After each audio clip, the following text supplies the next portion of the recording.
नमस्ते। मैं डॉक्टर मोनिका गर्ग, राजकीय कला महाविद्यालय कोटा में इतिहास विभाग से हूँ। बीए पार्ट थर्ड के पाठ्यक्रम की पुस्तक आधुनिक भारत में आपसे चर्चा कर रही हूँ और आज मेरा टॉपिक मैंने जो लिया है वो पानीपत का तृतीय युद्ध है। आइए हम पानीपत के तृतीय युद्ध के बारे में पहले सारांश में जानकारी ले लें। पानीपत का तीसरा जो युद्ध हुआ था अहमद शाह अब्दाली और मराठा सेनापति सदाशिवराव भाऊ के बीच हुआ था। इसकी तिथि 14 जनवरी 1761 है। पानीपत हरियाणा में है और इसके परिणाम में अहमद शाह अब्दाली की विजय हुई थी और इस युद्ध में जो भील प्रमुख था इब्राहिम खां गारदी उसने मराठों का साथ दिया था। पानीपत के प्रथम युद्ध के बारे में हम चर्चा करेंगे। यह युद्ध 21 अप्रैल 1526 को हुआ था। ये दिल्ली के सुल्तान इब्राहिम लोदी और बाबर के बीच हुआ था। इस युद्ध में बाबर की विजय हुई और भारत में मुगल राजवंश की स्थापना हुई। यह उन पहली लड़ाइयों में से एक था जिसमें बारूद, आग्नेयास्त्रों और मैदानी तोपखानों को लड़ाई में शामिल किया गया था। यह था पानीपत का प्रथम युद्ध। अब द्वितीय युद्ध के बारे में चर्चा करेंगे। यह द्वितीय युद्ध 5 नवंबर 1556 ईस्वी में अफगान बादशाह आदिल शाह सूर के सेनापति मंत्री हेमू और अकबर के बीच हुआ था।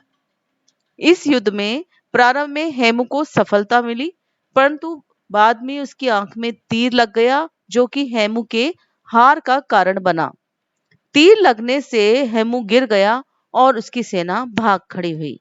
तब अकबर ने उसका सर धड़ से अलग कर दिया।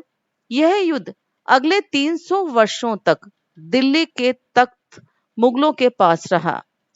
अब हम इतिहास में पानीपत का क्या महत्व है इसको समझेंगे। पानीपत महाभारत के समय पांडवों द्वारा स्थापित किया गया था जिसका नाम था पांडु प्रस्थ। हमने अब तक तीनों युद्धों के बारे में जानकारी करी थी।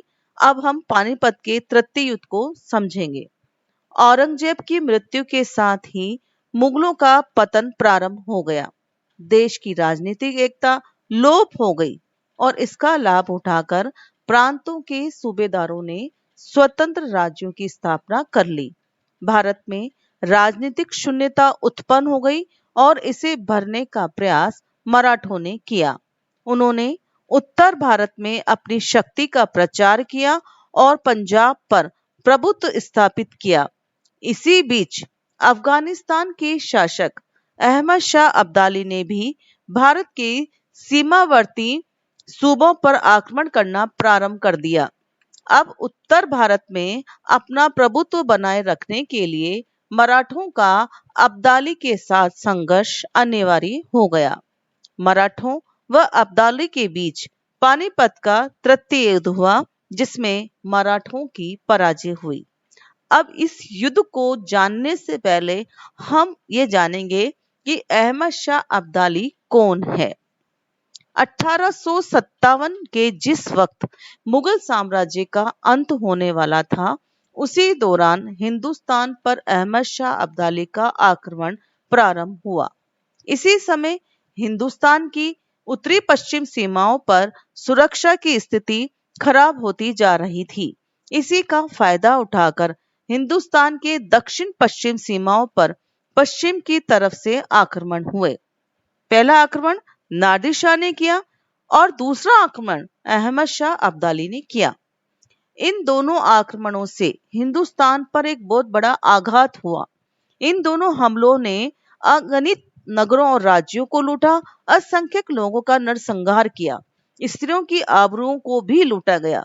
इतना ही नहीं, आक्रमणकारियों ने न जाने कितनी स्त्रियों को लूट कर अपने साथ ले गए। भारत पर अब्दाली ने 7 बार आक्रमण किया था। अब्दाली के द्वारा किए गए इस आक्रमण में मथुरा, वृंदावन और आगरा को बुरी तरह क्षति पहुंची। अहमद शाह अब्दाली का जन्म हेरात में, अफगानिस्तान के हेरात में 1722 में हुआ था। अब्दाली को दुरानी साम्राज्य का और अफगानिस्तान का संस्थापक माना जाता था। इसे दुरानी नामक नाम से भी जाना जाता था।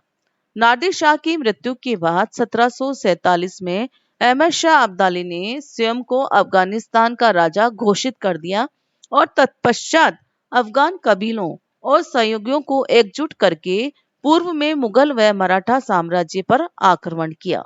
धन्यवाद।